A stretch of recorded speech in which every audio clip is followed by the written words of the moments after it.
Welcome to the Silent Mother podcast, a space where we share stories of loss, healing, and motherhood.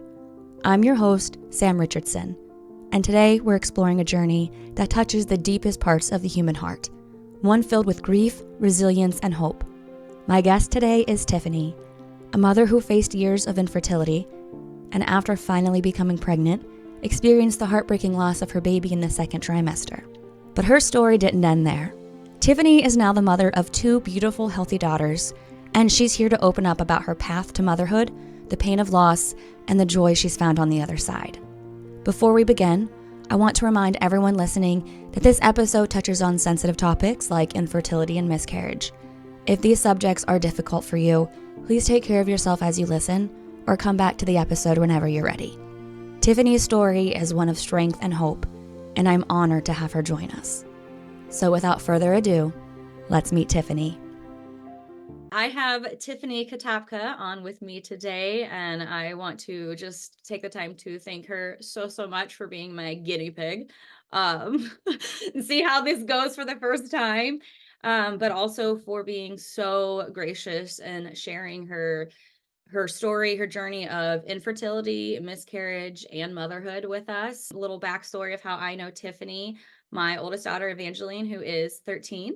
When I first moved to Akron, I wasn't even engaged to Kyle yet. When I first moved to Akron, and we were dating and I was still working, Evangeline needed a daycare, and Tiffany you were the director of her daycare, Yeah. right? Yeah. And I want to say she was 2 at that time. And previously, before we moved, she was at another daycare and she had the biting issue and got suspended as a kindergarten or as a daycare kid when a year and a half old, got suspended for 3 days for biting. And then we had that problem, and you opened my eyes up to what kind of child I had. And you were the first one for me. You're like, I believe this, she's gonna have ADHD. And look where we are today with her. And you were the first person to make me realize that Evangeline was unique and different, but you were the first one that actually embraced her and loved her and would take her into your office with you and sing Frozen. And she remembers that. She remembers you. So you've made an impact in our life. And I'm so just happy because of social media, we get to stay connected. And now you get to share your story too.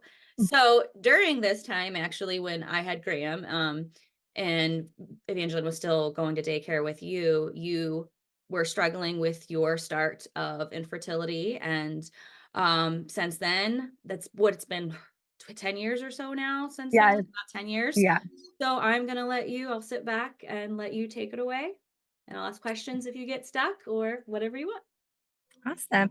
It has been a little more than 10 years because our entire journey from start to we're happy with where we are took a full 10 years. So we got married in 2012 and knew right away we wanted to start trying. So we started on our honeymoon and in a tent at Country Fest.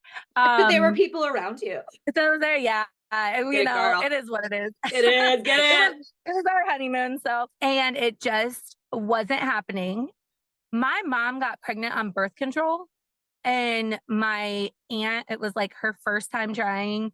She got pregnant and it just seemed like it was going to be real easy for us too. And it wasn't. We tried for a full year. And about the 6-month mark, I went to my doctor and he was like, it's not a big deal. Just give it another 6 months. Let's talk in a year. We got married in June and we made it to June, the very beginning of June. And I was like, all right, well, we're hitting a year. And then we got pregnant and we were so excited. And then just a few days before our birthdays in July, we lost the baby. It was very traumatic because I lost it at home in the middle of the night. And I knew as soon as it happened, I knew what I was looking at. Can I ask how far along you were? It was 6 weeks. Okay.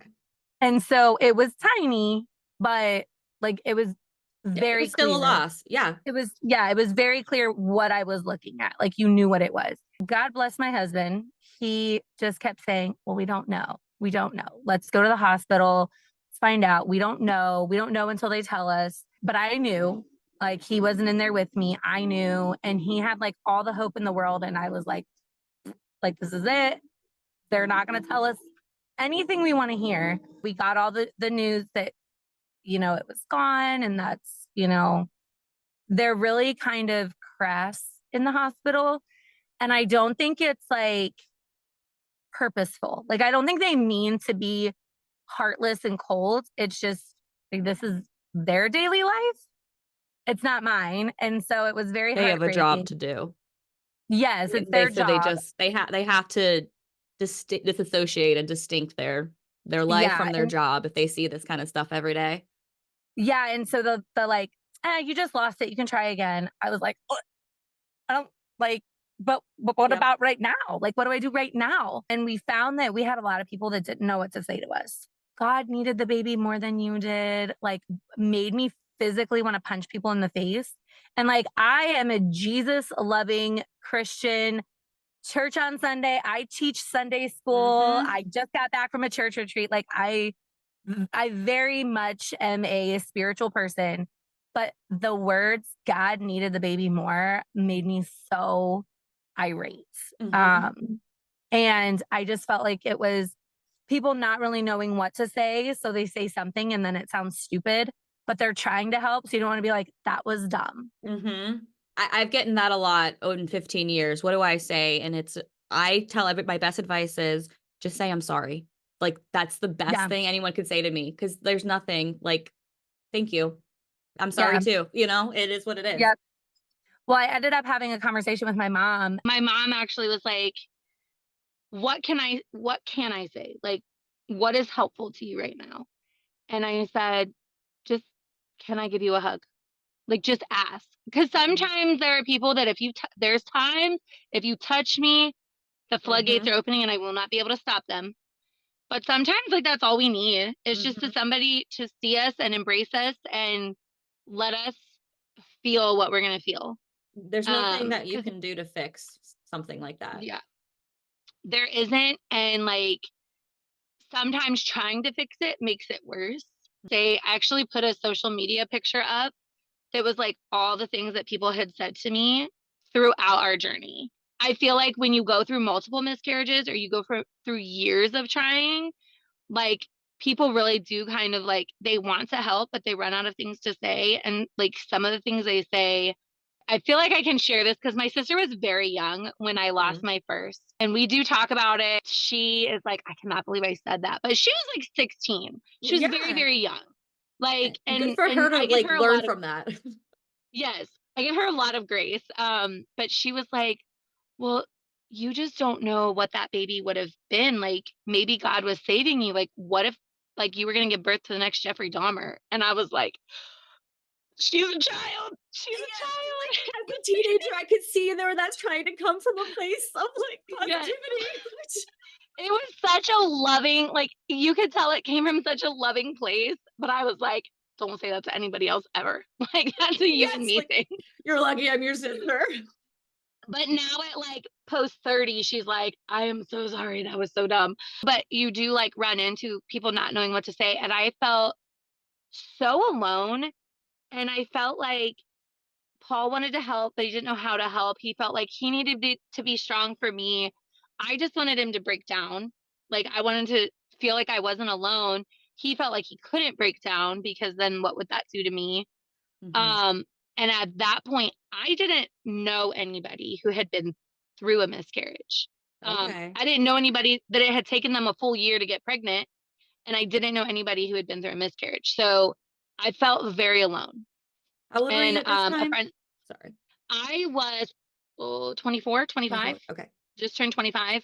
And I was like, I wanted to be done having kids by 27. Like, I wanted 4 kids and I wanted to be done by the time I was 27. Well, I have a 3-year-old and I'm 36, so that Mm-hmm. didn't work out.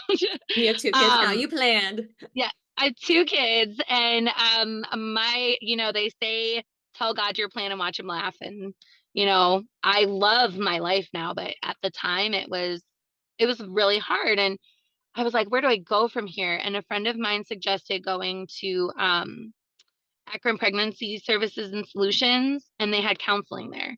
Nice. And I met with like a Christian counselor, And she really had a lot of coping techniques that I hadn't thought of, and one of them was to give the baby a name, because then you're not saying the baby or the loss or Mhm. it. Because at 6 weeks, oftentimes you don't know. Like there's technology now where, you can get those early results, but then we didn't have that, so we didn't know. So I started looking at stuff and I found the name Shiloh, which was, like the light in the darkness. Mhm. And so our firstborn, we named Shiloh. And now that gave me a lot of peace and a lot of like when people ask me, I would say her because I just felt in my bones Yeah, that and it was a girl. We're obviously not gonna know on this side, but in my bones, that's yeah, what if I that's felt. what you feel and, do embrace that. Yeah, so I would say, she and Shiloh, and that's how we talk about her. So it took me a whole nother year. We still hadn't gotten pregnant. My doctor had said, if you go another year, come and see me. So I went to see him and he was like, we're not going to do fertility testing until you lose two more or go another year. And I was like, no, that's not what we're going to do. I have had a couple friends. One of my friends had 2 back to back, and they said they weren't gonna do infertility testing until she had at least 3. I was like, Yeah. "What?" Like, sorry, Yeah. that like, I'm so glad you brought that up because we don't know that. Like, holy crap, it's n- not as easy as they think. You can't just go get tested for this. Sorry, Nope. carry on. And I actually, yeah. So that made me irate. I was like, why? Like, why do I have to continue to suffer? Why do I have to continue to question? Like, clearly something is wrong. So let's figure it out. Somebody had recommended this other service, and it was more of like a holistic doctor. Mhm. And she ran like every test under the sun. Like, I've been poked so many times for blood draws. And at one point, I was going like 3 times a week for blood draws just so they could test my levels at different times of my cycle. And we discovered that I have a folic acid deficiency. And so that put me at risk for like neural tube defects. Okay. So immediately they put me on like massive amounts of folic acid vitamins to combat that. Once those levels were up, um, we found out that I also don't make enough progesterone. And they are 90% sure that that was the reason we lost Shiloh, is because that is what's needed to keep the baby in place. And that Um, is what I have found upon researching that early miscarriages in that like 6 week to 8 week mark is from the woman not having enough progesterone. and it's an easy fix. They gave me suppositories, and I just find out I'm pregnant and start slipping those in, and it's And, fine. Like, and see, if they wouldn't have done those testing, you would have gotten pregnant how many more times and lost those babies because you didn't have yep. your just or quick little pill. And that's what's so frustrating is it was an easy fix. Mm-hmm. That part was an easy fix. So I started doing that. I started tracking that. I learned how to like track my cycle and we kept on going and like I had more answers, but I still wasn't getting pregnant. There's like a lot of backstory there, but we decided to leave that doctor. I learned an immense amount from her, but it was just time to go. Mm-hmm. And we went to an actual fertility doctor. We went through all the testing and everything. They did the laparoscopy surgery and they discovered I have like a tiny amount of endometriosis. Okay. So they cleared that out. Still wasn't getting pregnant. We went through 3 rounds of IUI, which is like the step before IVF. Okay. And we failed all 3 rounds of that. Do you want to explain a little bit Um, what is IUI? so so IUI is where they like my husband had to like take his stuff in a cup and he took it to the doctor like an hour before my appointment and they do what's called a wash where they Okay. take all the best sperm. And he went through testing too. Like we both got fully tested. So they took out all of the best sperm. So there's none with crooked tails, no slow swimmers, all the best dudes going in. Mm-hmm. Then they put it in like a giant syringe and they shoot it as close to the cervix as possible. Okay. Live, like So it gets, yes, like just, it's very invasive, so but turkey it gives you the based. best chance. The Yes, IUI is the turkey baster method first. yes. Okay. Yes. So that's what we did. We did 3 rounds of that and we failed all 3 rounds. I don't think people understand, like, it's very, I don't wanna say, like, humiliating because you have, like, something you're going to, but the amount of med students that have to learn this process and you're just kind of like a guinea pig. I Mhm. at one point was joking, I'm like, "I'm pretty sure 7,500 people have seen my vagina at this point." Like, there's just like, there's always somebody new watching to see what's going on. There's, It's like, no even more privacy. invasive. Yeah. Yes, so it was really intense. Then we tried just a few rounds of just the Clomid, which is the medicine they give you before, like, IUI and IVF to help your eggs, like, drop Okay. better. And it was frustrating because the doctor was like, "Oh, you have 2 really good eggs." And I'm like, "Great." So, like, I'm twice now not getting pregnant. So it was just all very frustrating, and it took us about 2 years. I got a new job, and I had to stop the IVF or the IUIs. We started looking into adoption. We went to Caring for Kids. We had the like, all the meeting to, like, kind of learn about adoption, and I remember we went on vacation. We went to Florida to visit my husband's grandpa, and on the way home, we were looking at children in the system. Like, there's so many kids, like, maybe this is just our path, and I got up the next morning. I was driving home, and I'm like, "Oh, man, I'm cramping. This sucks. I can feel my periods coming." And I'm about to get emotional. I was not expecting that. No, you're good. Um, I got up the next morning and I was like, F this noise. I'm just going to go take the pregnancy test, see the negative. I don't think people realize, like, when you see no over and over and over again, I always say, I feel like the test should say, not this time, sweetie, go get some ice cream. Like, Yeah, you know just, what? You're making me cry with all the stuff we I have know. now. Who's inventing I that? know. Like, no is just so abrasive. So I'm like, Mhm. I'm just gonna go, I'm gonna look at the no, and I'm gonna go back to bed. I'm like, I don't wanna deal with this. And when I went back in the bathroom, it said yes. And I had always said, like, when I got pregnant with Shiloh, I wrapped the pregnancy stick around, my dog's collar and, like, got stuff to tell her. I ran in my bedroom and I jumped on top of the bed and I was like, "Who says yes? Who says yes?" And it was, like, not, like, an exciting, like, cute little planned announcement to my Right. husband. It was just, like, me in his face. He's like, "What? What?" So it's not at all how I envisioned it in my head, but it was just, like, it That's was, still the like, best way to tell. yeah, it was like 3 years of just like, "Oh, when's it gonna happen?" So, that was 2015 I got pregnant So completely and, naturally then you had stopped completely everything, naturally. switched your Yes, job, c went on vacation, was ready to came back just pregnant. wow. Yep. It was very nerve-wracking. I hit the 6-week mark and I threw up. Normal OBGYNs don't get you in for your first ultrasound until, like, 7 or 8 weeks. My fertility doctor was like, "Okay, we're getting you in right at 6 weeks." Like, they did all the testing to make sure that my numbers were rising the right way. Went in for the 6-week ultrasound and there was already a heartbeat. And I was Yay. like, I felt like I could breathe for the first time, and that went away very quickly. Like, we walked out of the office, and I was like, "Well, now I wanna, like, see it all the time."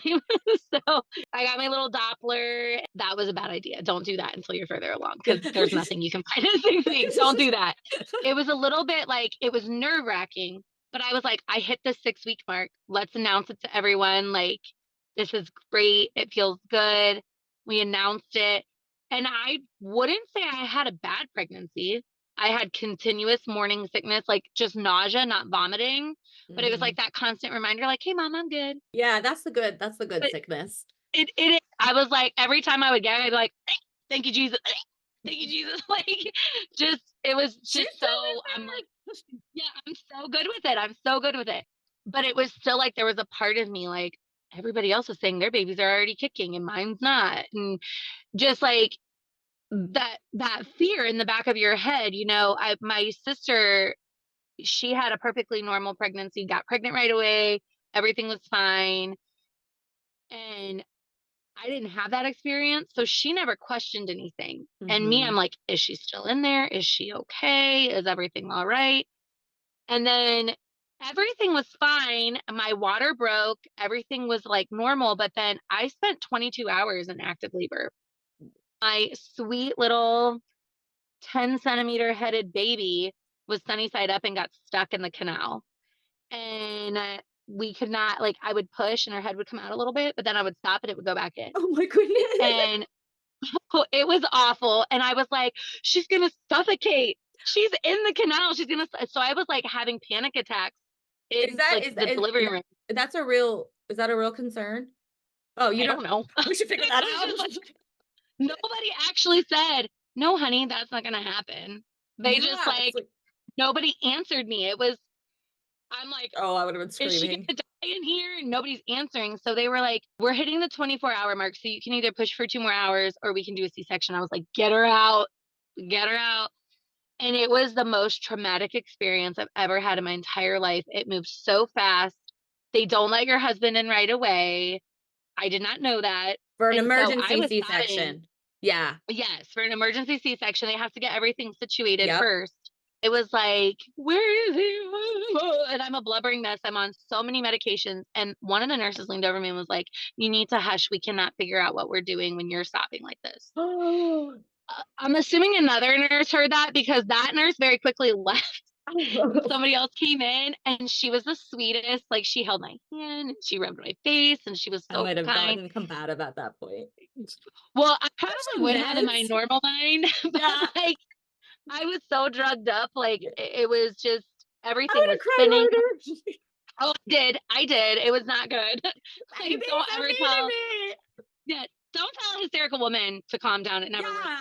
Um, A so pregnant hysterical woman about to yes, have a baby. and I always tell people my mom said, no matter what it feels like, they're not pushing her back in. And in recovery, I was like, you lied because there was definitely somebody down there. She was so stuck. Somebody had to go in from the bottom and push her up while 2 other people pulled her out of my stomach. It was, and she didn't cry right away. She pooped in utero. So, like, now we're worried about that whole issue and aspirating. And Oh my it was gosh. just trauma on top of trauma. I mean, And obviously you're not gonna post all this, but like I had absolutely no clue about this, that you yeah, went through that. there Oh was, my God. well, and I'm always really careful because, like, my friends who are pregnant, I'm like, I'm not going to tell you my story No. because it's not typical and it is very traumatic. And then, like, having come from a place of infertility and loss, and then she didn't cry right away, and then they carted her off to the NICU. I was so afraid mentally that somebody was just gonna say, "You're an unfit mom," and they were gonna take her from me, and, like, I wasn't gonna get to take her home from the hospital. You're probably not the Yeah, only woman to have felt like that. And like that's why I'm glad to hear you share this, because there are traumatic birth stories. There are women that feel like this. And when they're in the thick of it, like that are about to go into these situations, just know like it's okay. this is normal, and advocate for yourself because I had a doctor who was, like, trying to force me to give her formula, and I didn't wanna do that. Babies drop weight after they're born. It's normal. Yep. It's normal, and the doctor was acting like it was so out of the blue that she would drop weight. And she was like, if you don't give her formula, we're going to discharge you and we're going to keep her until we get her weight up. I did advocate for myself. I spoke to somebody and that doctor did come back and apologize. It was a scare tactic. That's not something they're going to do. So that was like Advocate for yourself in the hospital, not in the after you went hospital. home and everything. Okay. No, Oh this was my in the hospital gosh. after delivery. Like I was still drugged up when No. it happened. Oh So my gosh. advocate for yourself. Don't be afraid to stand up and say, this is not right. After that, like, then the anxiety is higher. Like, they are going to keep her from me. I took her home and I did not feel like she was mine Oh my gosh. until I want to say I had her for like a month. And I was like, okay, nobody's coming to get her. Oh my Like, it's safe. gosh. Yeah. And then I ended up in therapy because there was just some things like you have to listen to your body and you have to know when things don't feel right. Yeah. Everybody in my family had pretty typical births. I didn't really go through like a lot of trauma. Like I'm afraid to step on my front porch. I'm afraid to put the baby in the kitchen near the cupboards. Like what is happening? I feel crazy. So I went to a therapist and they were like, "Okay, so here's the deal. You have PTSD. you have postpartum OCD. And I was like, but I'm not lining my shoes. Or like, That's not like the typical, I'm like, the typical OCD that you hear about, I'm not doing that. And she was like, honey, you're not taking your baby into the kitchen because you're afraid glasses are going to fall out of the cabinet. So you've altered your life Mhm. because of obsessive thoughts. Yep, And I was that's like, mhm, oh, that's okay. mhm.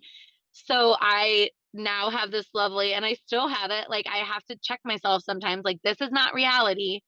Yep. And then I have postpartum anxiety and like a touch of postpartum depression, but the depression wasn't something that I was really worried about. Wasn't the most I'm forefront not a thing. Yeah, I'm not a person that really like stays in myself. Like I'm very out there and I like to be around people. And so like I went through 2 weeks of wanting to be by myself. And then they were like, well, why is that? And I said, 'Cause I'm afraid to get in the car. And they're like, that's the OCD, not the depression. Mm. I learned to navigate through that. And we took some time and we're like, let's get through like 6 months with her before we even like contemplate another baby. Like let's just kind of ride this out and get a little bit back to normal. So about a year in, we decided let's do this again. Let's We know what's coming. I had another surgery. They cleared out, but this time when they cleared out, it had been about a year and we weren't getting pregnant. So we went in for the surgery and they said, not only is the endometriosis back, but there's scarring on your fallopian tube and it's twisted.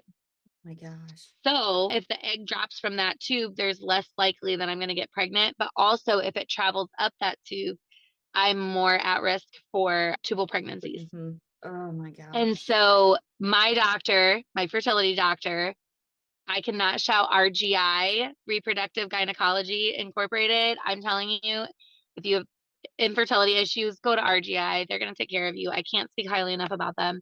He got me in and he was like, listen, you ever get a positive pregnancy test? We're getting you in at like 5 weeks for an ultrasound just to make sure that it's where it needs to be. It had been like 4 years of just trying and doing and Clomid and meds and, all of the things and nothing was happening.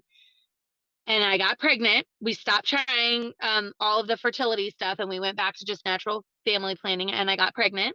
And I went in for my 5 week ultrasound. It was where it was supposed to be. But he was like, I don't want to get too excited yet. And I was like, okay, all So just right. just to be clear, after having the first healthy pregnancy, even though it was a traumatic Hmm. birth, you went back on IVF for a few years, and then So this not I never did or full IVF. the IUI. The IUIs, yes. Okay, so you did that again, And didn't work, stopped it, yeah, tried naturally, then you got pregnant again.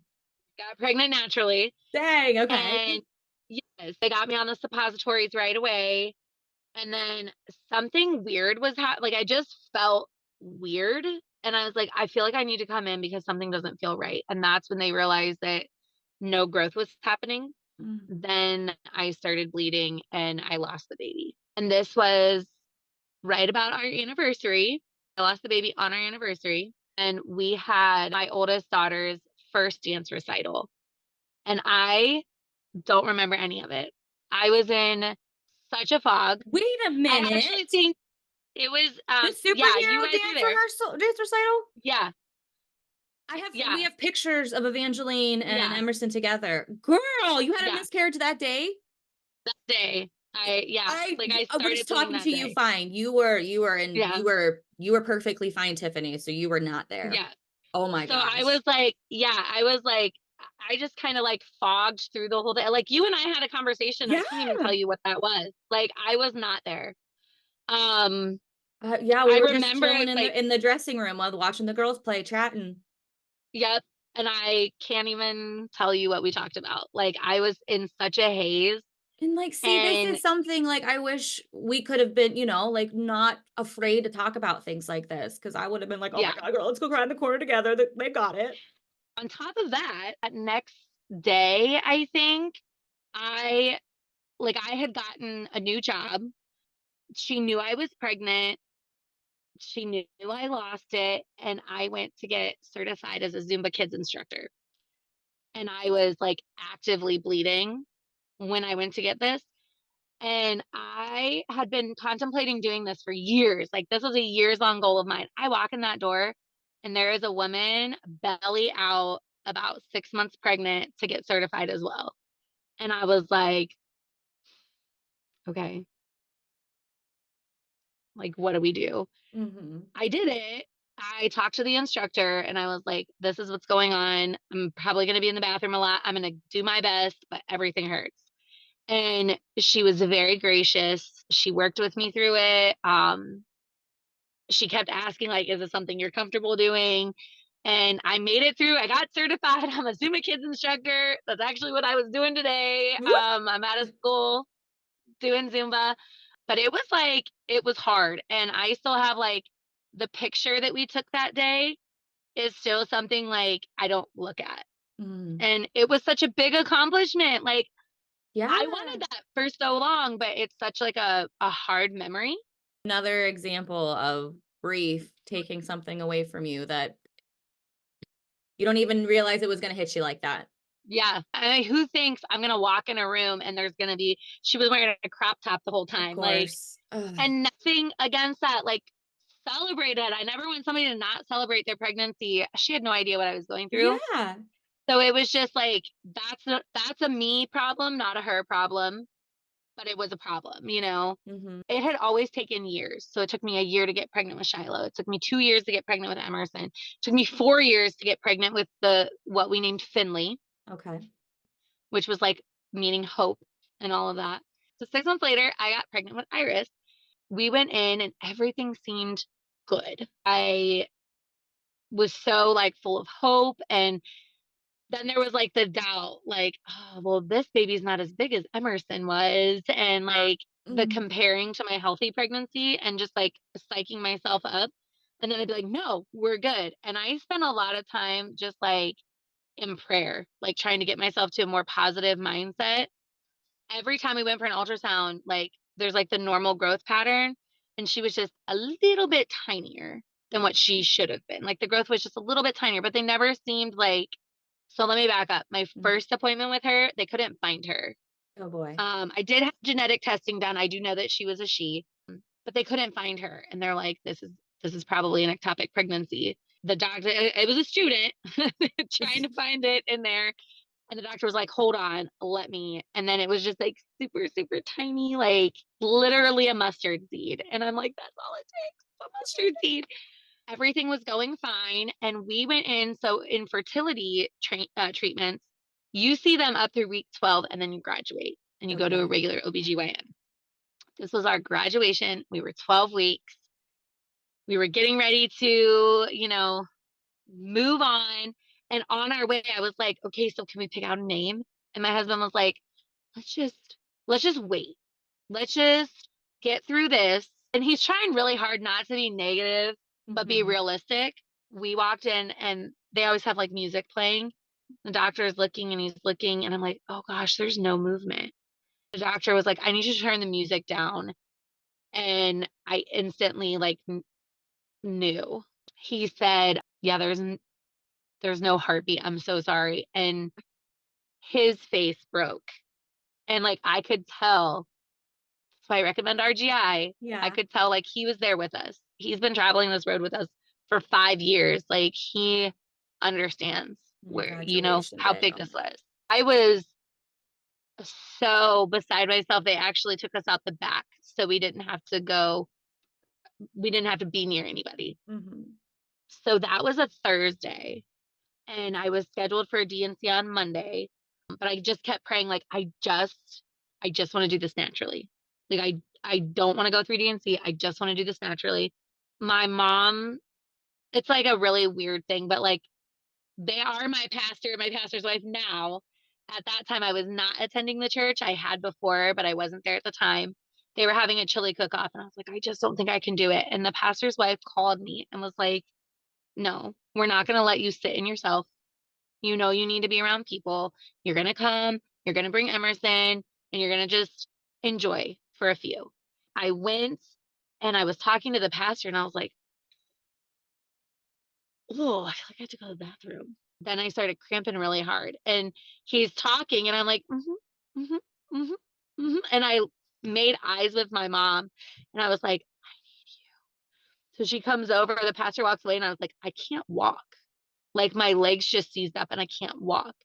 And I think what people don't understand is even at 5 and 6 weeks, like there's pain involved when you miscarry. Mm-hmm. Your body still contracts. It still like does all the labor stuff and it hurts. Like it's not the simple little thing. And I was like, Mom, I feel like I'm in active labor. Like I can't walk, I can't breathe. And so the pastor's wife came over and she was like, let's go into this room. And I sat there and it was like a full-blown labor. I was cramping, I was hurting, I was contracting, and then my water broke.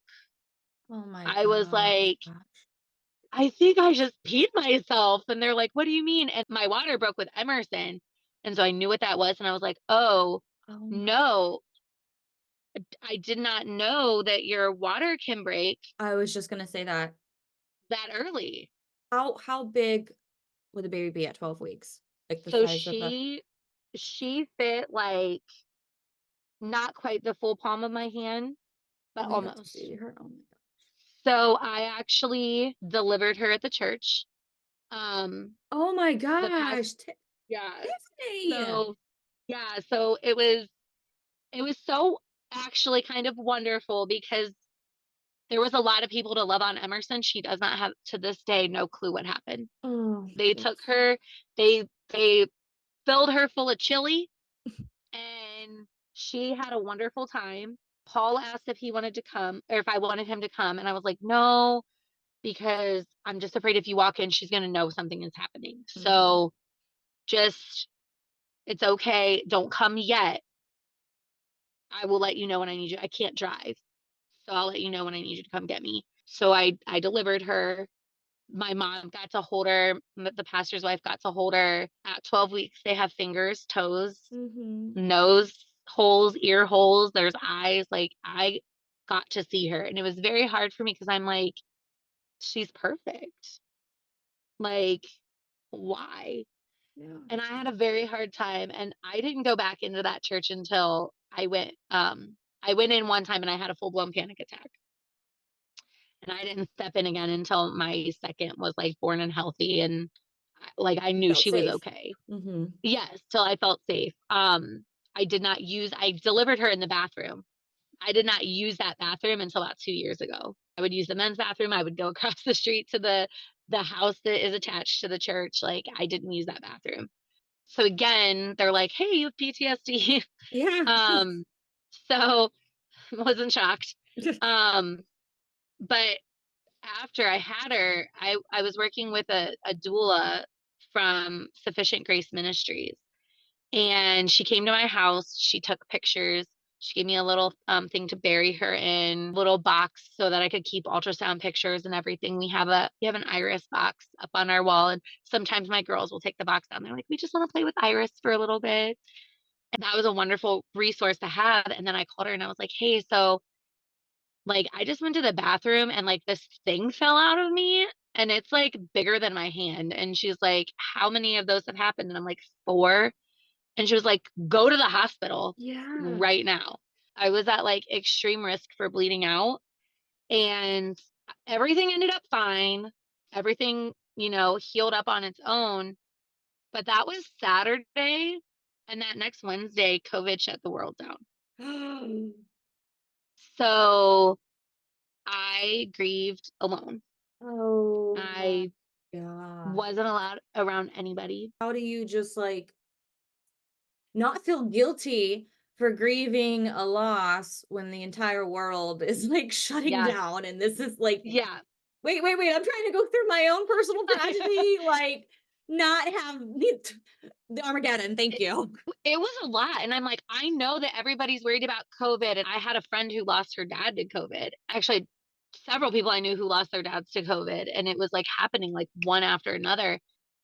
I just can't even process because I'm still processing this and Emerson is processing it and her whole life changed and my whole life Yeah. changed and Paul's working from home now and we're sharing an office and I'm trying to like be mom and grieve. And it was not until I went on the ladies church retreat that September. So I lost her in like beginning of April it wasn't until September that I finally like had the big cry that I like to call it, the big cry, where you finally are like, everything just kind of releases.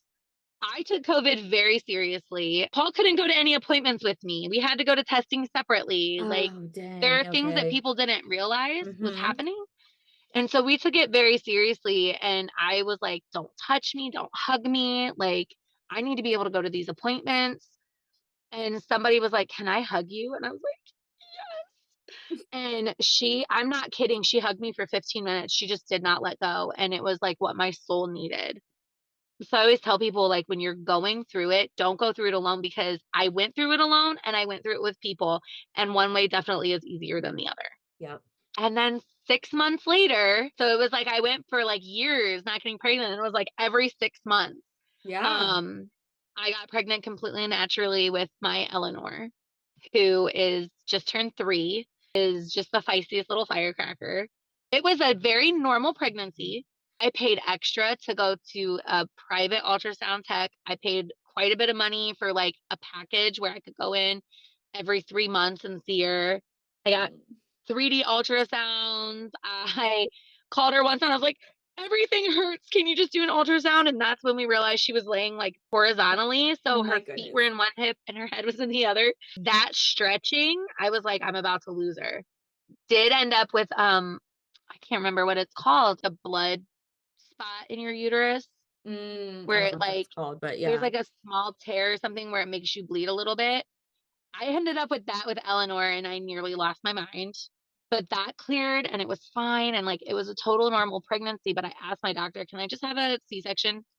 Because I don't think, on top of everything I've been through, I can handle going into another emergency. And when they pulled her out, she was like in the perfect position. She was 6 pounds, 1 ounce. Oh, little She baby. was not sunny. I was like, I could have done that. Yes. But that's like another thing that like the grief and the trauma just kind of like takes away from you.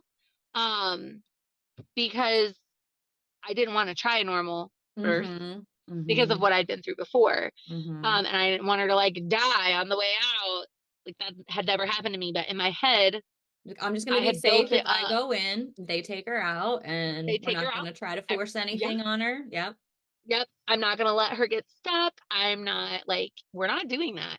And so I had another C-section and she came out and it was like just beautiful. And she latched right away and she was a wonderful nurser. And like, she's very advanced in many ways. And so like sometimes I just talk to her teacher and she's like, I have to put myself in check sometimes, be like, she's only 3. And I'm like, I do that at home all the time. Like, she's only 3. Everything was like easy with her. And it didn't feel easy in my head. Like, in Mm-hmm. my head, it felt like this is too much. You couldn't even Um, enjoy the easy. yeah, Mm. I did not enjoy my pregnancy at all. And when she was here, I was like, I think I'm done. Like, I think two's good. I don't think I can physically put myself through this again. The girls are asking for a baby brother, and I'm like, we can't, like, dad's fixed. Yep. Like, it's not happening. Like, she was born, and 2 weeks later, he got a vasectomy. He didn't want to watch me suffer anymore. I didn't want to go through the mental load of it anymore. People said things like, at least you have one healthy kid. Yep. Mm-hmm. Somebody actually asked me, what are you going to tell Emerson when she says, why wasn't I enough? Oh Like, my why do you keep God. trying? You have a healthy baby at home. Why is she not enough? And I was like, you have 5 kids. Why wasn't your first one enough? Yeah. Why did you keep trying? So, like, don't say that to people. That's horrible. Um, maybe something was wrong with it. Maybe you weren't ready. Maybe, My like, just biggest all one these. when I was only 19 and lost cadence is, you're so young, you can have more. And That that one. that one, That or well, at one. least you can have more. Okay, you got 4 kids. Let me go take one of yours and be like, it's all right. Right. Have another. Which one are you willing to let go of? And Exactly. and how would you know that I could have more? What if, luckily, I'm very fertile myrtle over here, but like I had miscarriages too, and like, what if I had my own? But like, you don't know. Don't Well, and say, that's, if you don't know what to say, yep, don't say anything. don't say anything. Yep. Just say, I am here for Because, you. I love you. Do you want me to make you dinner? Do you want me to wash your dishes? Like, what do you need? yes, I had somebody say, well, at least you're young and you can have more. And I was like, I'm on year 6 of trying to have more, so maybe I can't. Oh, yeah. their face like dropped and they were like, I'm so sorry. But like, say stupid Yippee. things, get stupid responses. Like, Yeah. I was very like just flustered and frustrated. But like at the end of it all, I have two beautiful, perfect, healthy, wild children. They are. The plan looks totally different. Like I wanted 4 kids. I wanted to be done when I was 27. Like I had all these grand plans. That wasn't God's plan. And my kids are pretty cool. So I'm learning to trust that, this was the plan all along. Not to say like I never want to get it twisted. I don't think God takes babies. I don't think God causes miscarriages. But I do believe that our trials can become our testimonies and we can speak to other people and we can be there for other people. And in my time of going through all of this, I can't even tell you how many people have come to me and said, hey, I know you've been through this. Can you help me? And I'm like, absolutely, because I didn't have anybody there for me. I volunteer with the Cooper Project, which is making bracelets for Pregnancy and Infant Loss Awareness Month. I actually just got mine in the mail. I want to So send me that stuff. Cooper Project? yes. Okay. Yeah, the Cooper Project. So every year they you can order these bracelets for Pale Month, and I volunteer to make bracelets for it now. So I sent out 125 bracelets this year with a friend of mine. She helped me make them. And my girls and I all wear our bracelets until my husband actually didn't even put a new one on this year because his is still on from last year. And he's like, I don't want to let it go. And see, I So think that's cool because that's something the kids can do. Like with yeah, my kids, they're, even though they didn't know Cadence, they like still talk about her and suffer. And then Evangeline and Graham were here for the miscarriage. So they remember that stuff. But that would be something like as a family that they could even work on together. yeah, like you can volunteer, and like I've heard people having bracelet making parties. Yeah. And then you send them all in, and then as volunteers, like I just got my stuff in the mail and there's a card and my kids' names are on the back, like the ones that I lost. So there's a little Oh, card with all the babies of the volunteers. Oh, sorry. yeah. I No, take that that card. is. Every year that card gets hung on my fridge and I pray over those families every year. Oh my goodness. Because behind every name is a mom and a dad and siblings and grandparents and aunts and uncles. And, we don't think like I lost a baby, but my mom lost a grandkid and my daughter lost a sister, like we tend to just think about mom. There's a dad, there's people involved that hurt, and just having like this visual lets you see you're not alone.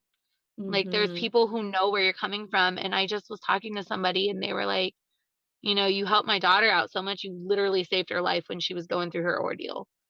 And we don't see that because we just kind of see like, all right, this is what I've been through. I know I'm going to be here for you. And they're like, no, seriously, like I Yeah. didn't have that. So I'm going to be that for whoever needs it. We're 3 years out of being done. I never stop vocalizing. If people say they're having an issue, I'm like, hey, I will walk this journey with you because I don't ever want anybody to feel like I have to do it by myself. Because you Yeah. don't. There are No, people in your corner. There's there people who've are. walked it. I know. That's when I think when we first met, when Evangeline was there, and I was actually newly pregnant with Graham, and I think you had Yeah. just lost Shiloh. And I Yeah. remember feeling absolutely horrible. I was like, I want the baby, so like I cannot, please don't because Yeah. I felt so I knew what it was like to be you and seeing the pregnant women and oh my God, my brain, like that hurts my heart. So like I never wanted to be that pregnant woman to somebody else. The more we talk about this, especially in this day and age, thank you so much for sharing. I knew, like I Absolutely. knew you went through a lot, but I was not ready for that, like at all. Yeah. I'm totally mind blown. And again, you just validated why you were the perfect choice. Someone I knew personally, and I didn't even know you went through all of that. Yeah. And now we need to get coffee together and make bracelets. Have a bracelet making party. We can absolutely do that. Listen, next June we'll do a bracelet making party with all the kids. Sounds great to me. One more huge thank you to Tiffany for sharing her incredible story with us. To those of you listening, remember that you are never alone in your pain. Whether you've experienced infertility, miscarriage, or loss, there is a community out there that understands your journey, and it's okay to seek support, lean on others, and take your time to heal. I encourage you to share this episode with someone who might need to hear it. Thank you for being part of the Silent Mother community. where we are creating space for healing and connection, one story at a time. Until next time, take care of yourself, and remember, you are stronger than you think.